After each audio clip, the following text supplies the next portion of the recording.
Greetings and bienvenue, Midnight Crew. Thank you for returning to this broadcast, and welcome to new viewers joining us for the first time. If you like a video, then feel free to subscribe. There was a day I finally had off work and decided I'd head to the beach.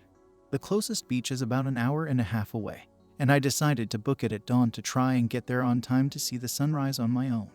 Just for a bit of background, I wasn't in a very good mood back then. I always truly felt alone, kinda lost and hopeless in my life. I really felt there was no purpose in living, really. I'm a person that likes to run away from my problems and tries to find things to keep me distracted and constantly busy. That's why I work a lot and don't have many days off. I dreaded having a day off and being alone with my thoughts and figured I'd just get away from where I was even for a little bit. It was only going to be a half-day trip where I go see the sunrise, take in my surroundings, meditate, and find some inner peace before going back to my mediocre life. I ended up getting there once the sun rose, which was a bummer, but it wasn't going to stop me from enjoying watching the waves. The location I went to is technically an island, but there is a massive bridge that you can use to drive over there. Once you get on the island, it's basically the shape of a long strip and it can go for miles if you drive north of it. So, I decided to drive a good 8 to 10 miles out by car where I knew there would be no people and I could just be alone. Some people drive down that way more to go deep-sea fishing, but while driving I didn't see any cars. Once I got to an access point on the beach, I made a really dumb move and decided to drive into the sand. I have a Kia Optima, so in no way is my car capable of driving through sand. Don't ask me why. I was kind of in a what could go wrong moment, and within 5 feet of getting into the access point my car got stuck. So no signal since I was way out there, no people, just me and my sunken car. Surprisingly, my mentally was just, well, what I've been through in my life has been way worse and I've felt way worse, so this isn't so bad. I calmly went and checked what I was dealing with, and yeah, the car was mega stuck in the sand. I shrugged, rolled up my sleeves, and started to dig in attempts to get the tires out of the soft sand. I figured I could do that for some time before I get tired, and if it didn't work, I'd just leave my car there and go enjoy the day and figure out things later. It was probably 7 a.m. at the time, so if I had to do an 8 to 10 mile walk, then no big deal. Probably in about 5 minutes of me just digging, I all of a sudden hear a voice behind me that scared the jeebies out of me. I turned to see an older gentleman in fishing gear with a big 4x4 Ford truck standing a few feet away, asking me if everything was okay. The most distinct feature on him was that his shirt had his name embroidered on it with MITZU. He was probably in his 60s. White hair I could tell by the tips that stuck out from under his beige cap, round glasses, and a bit tan. He looked like a normal old guy to me, ready to go fishing. It was so strange though, I didn't hear his car or even notice him getting out and walking up to me, and I was the only person there. There wasn't much background noise since I wasn't remotely close to the ocean, so it would have been hard to miss him coming up. He asked me again if I was okay. I said yeah, perfectly fine for the most part. You're crazy for trying to drive this car in there. It wouldn't have made it. I kinda laughed and told him yeah, it was a pretty dumb move on my part. He started inspecting my car and told me that he can use his truck to pull me out, and I obliged. After a few minutes of tangling around some wires and maneuvering my car, my baby was out. I thanked him again for the generosity. What's your name? I let him know and he said it was nice to meet me. He looks around a bit, kinda peering into my car. And what are you doing out here all alone? I told him I had a day off work and just wanted to enjoy the day. He stares at me for a few moments, then introduces himself. My name is Mario Zuniga. Where are you from? I told him the city I came from and his eyes lit up. Oh, I'm from there too. I have a clinic in the city and I'm a veterinarian. After some small talk I mentioned where I worked and he knew exactly where I was talking about. Oh yeah, the one off street name. And he seemed to be very familiar with the city. After all, he did say he lived there. After a bit more of talking, he stuck out his hand and I shook it. He clasped my hand with his other hand and held it, and told me, I really hope you're doing okay. I like to look out for people and just want to see how they're doing. I'm actually going fishing, but I'm heading out a couple miles from here and will probably be out all day, and I'd love to invite you but don't know when you'll have to leave. I told him I appreciate the offer. But it was okay, I wasn't planning on staying long. He told me that if I wanted to hang out at the beach, it's probably best if I head south instead, where I can park in an actual parking lot and just walk my way up the shore, and I agreed. He wished me the best and reminded me that things will be okay, and went on his way. I don't know if I gave off that solemn kind of energy and he felt it, or thought I may have wanted to do something extreme while alone out there, but his last words of reminding me that things are going to be okay really stuck with me. I ended up going to the south side and hanging out on the beach there for a couple of hours, but decided to Google him since he said he was a vet in my town. The city I live in is relatively small, and I only know of 3 vet clinics in the area. I did a real extensive search of his name and looked up the majority of vets that work in those clinics and could not find an ounce of this man anywhere. It was really as if he didn't exist, almost, because even then I felt like he appeared out of thin air. And on top of that, I was the only person that saw him. To this day, I kind of felt like he was some sort of guardian angel to me, especially when he reminded me that people do care and there are people there to look out for you. In the late 90s, I worked at a national park. Myself and another girl had taken one of the park trucks out to look for evidence of a bear. They had recently released Black Bear back into the park and wanted to track its whereabouts. We were about 15 miles from the state highway on a dirt road when we got stuck. Radio was dead and our winch was jammed. We should have checked both before leaving, but we were young and inexperienced. We were covered with sardine juice from setting bear baits, and I stepped on a yellow jacket's nest and was stung 13 times. I was beginning to have shortness of breath and feeling really strange, and we knew we were going to have to walk out, smelling like bear bait. Then it started storming. We made it probably 5 miles down the dirt road when an old Jeep came creeping up the road. There were 5 old men in the Jeep, one sitting cross-legged in the cargo area of the back. I don't remember much of what they looked like or what was said, but they gave us a ride 10 miles back to the park. To this day, I'm not sure if they were even real. It was the most surreal experience. In 1987, I was living in a rented house in Atlanta, Georgia, along with 4 roommates. We lived there for just over a year, and during that time, we had several experiences with what we later became convinced was an actual ghostly presence. The house was located in an area of Atlanta known as Grant Park and was well over 100 years old, a beautiful old Victorian that had been built sometime just after the American Civil War, when Atlanta had been burned and destroyed by Union forces. We were all pretty young, in our 20s, and trying to get started in our respective careers, so the prospect of sharing the rent for a wonderful old 2-story, 5-bedroom house with both an attic and full basement was an attractive one. One week after moving in, we were all asleep in our rooms when we were awakened by screaming from our roommate, whom I'll call Hannah. We all jumped out of bed and rushed into Hannah's room. She was sitting up, saying that she had woken up to see the dark figure of a man standing next to her bed, looking down at her. She said that when she had screamed, the figure turned and walked out of the room. She was very scared and highly agitated. Myself and the other male roommate, the housemates consisted of 2 male/female couples and 1 single female, immediately checked out the inside and outside of the house, but we could find no intruder. This happened around 2 or 3 o'clock in the morning. We finally got Hannah to calm down and everyone went back to bed. The next day, we just chalked up this first incident to nervousness about living in a new home that just happened to be a creaky and somewhat spooky old antique house. However, Hannah would not hear of that explanation, and in the ensuing days, continued to insist that she had seen this dark figure standing by her bed. She refused to stay in the house alone after that. About 2 weeks after that first incident, we were again all asleep when suddenly there was a very loud crash and the sound of tinkling glass from the hallway that separated all of the bedrooms and a common bathroom. Once more, we all jumped up and ran out into the hall, where we found that a full-length mirror that had been mounted on the bathroom door had shattered into hundreds of pieces all over the floor.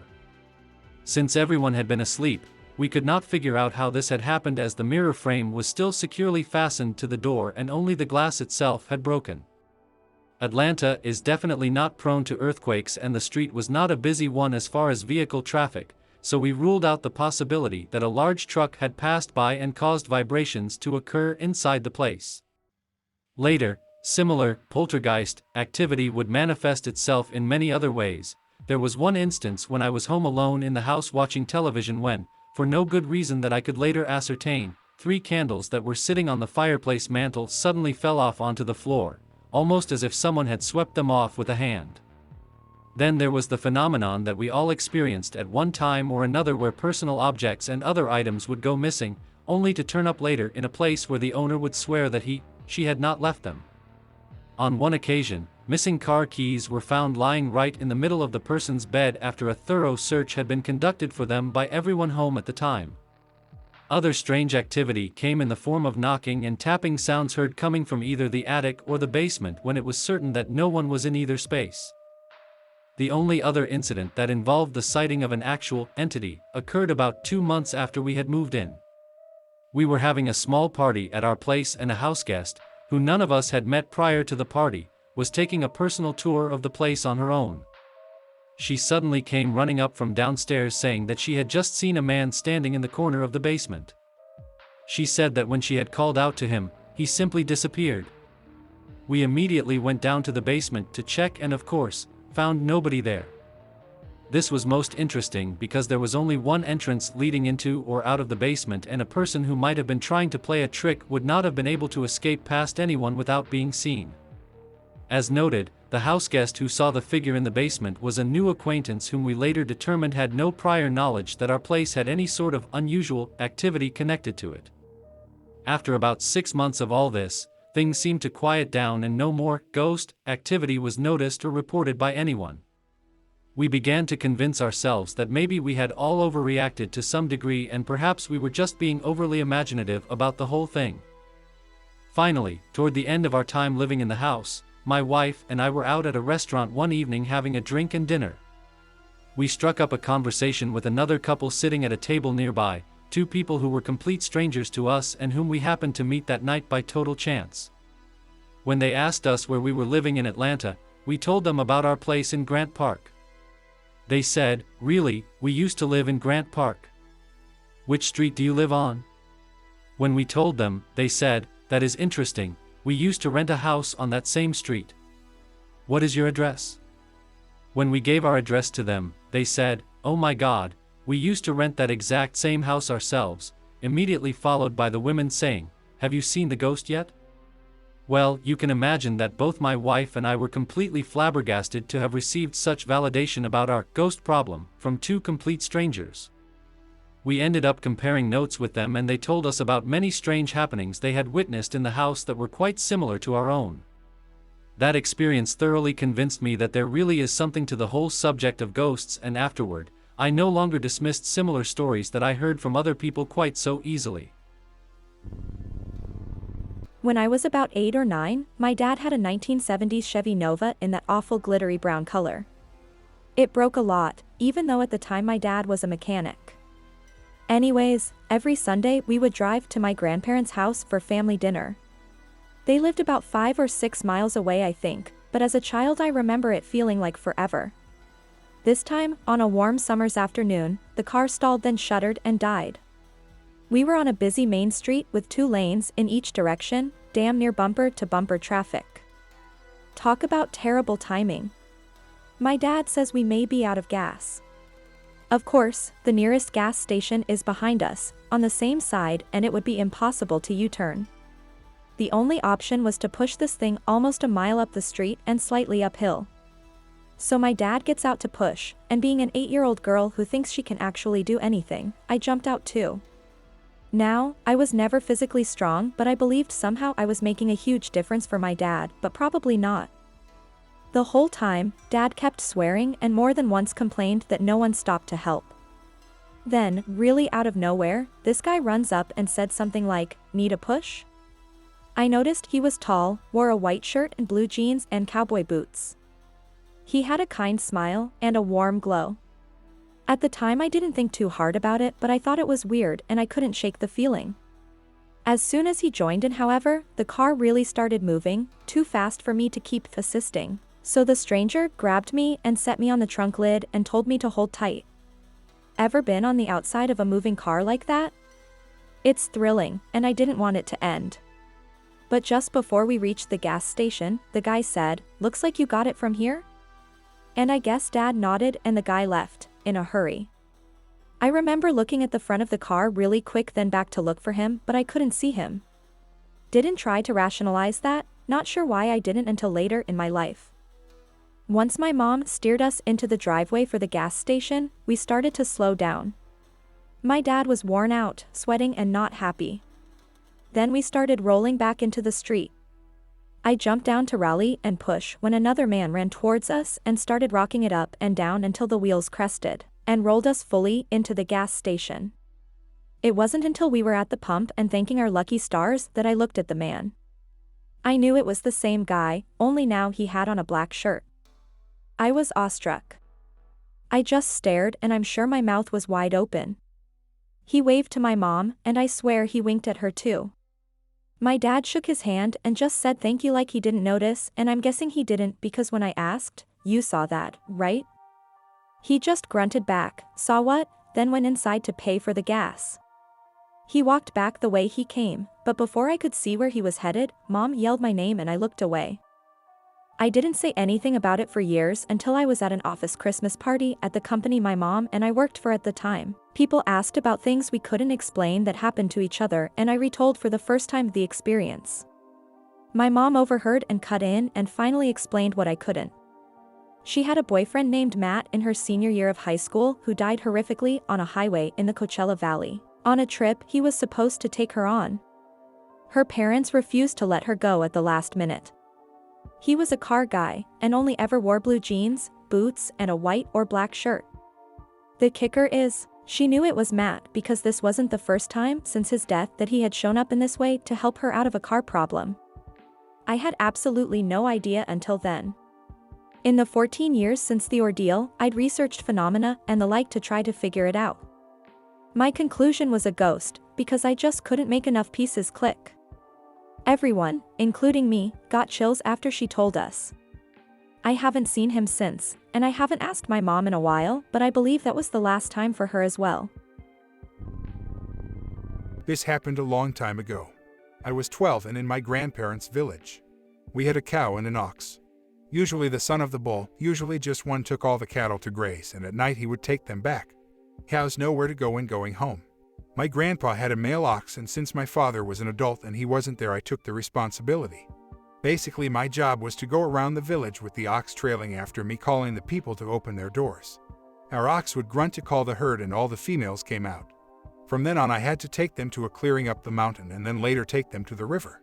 It was easy. The animals already knew where they were going. They were calm and our bull was a gentle giant. All I did was ride him and have a thin rope on his horns. If any or the females wandered off, all I did was call or on rare occasions poke her with a dull stick in the right direction. My grandpa said that if I see a wolf, a boar or a fox I should stay on the ox. Not many animals dare go near an ox herd. There is a dark part of the forest where it is very quiet and even the bravest hunters won't go. It is very slippery and dangerous. They said that even the deer and boar dare not go there. I was forbidden to go there and honestly never wanted to. It was an early morning and everything seemed fine. I was on the ox going up the mountain. I was glad he let me because it was a hard trek up.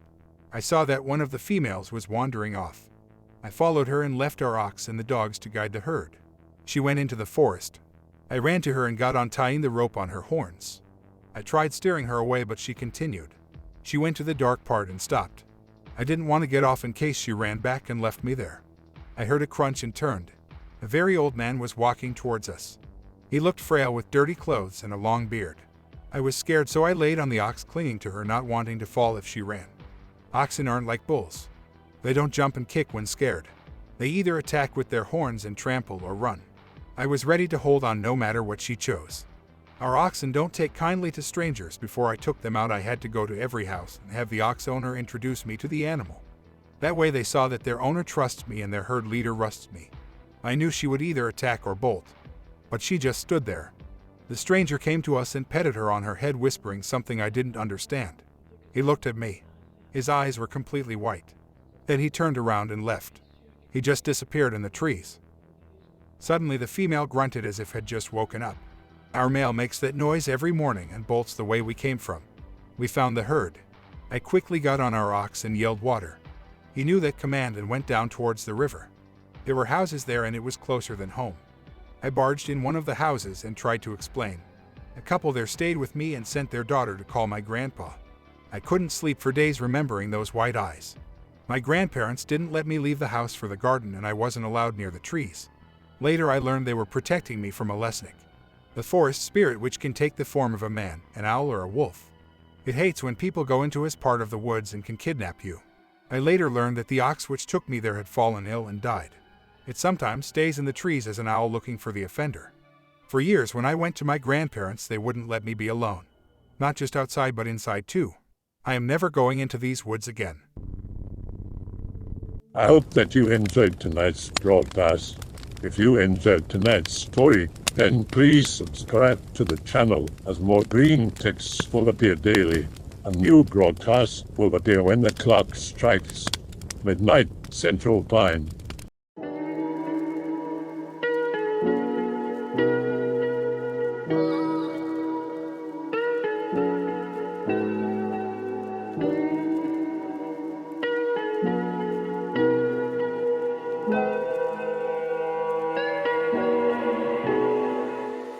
Remember to check out the Odyssey page in the description for a second archive of the channel's videos.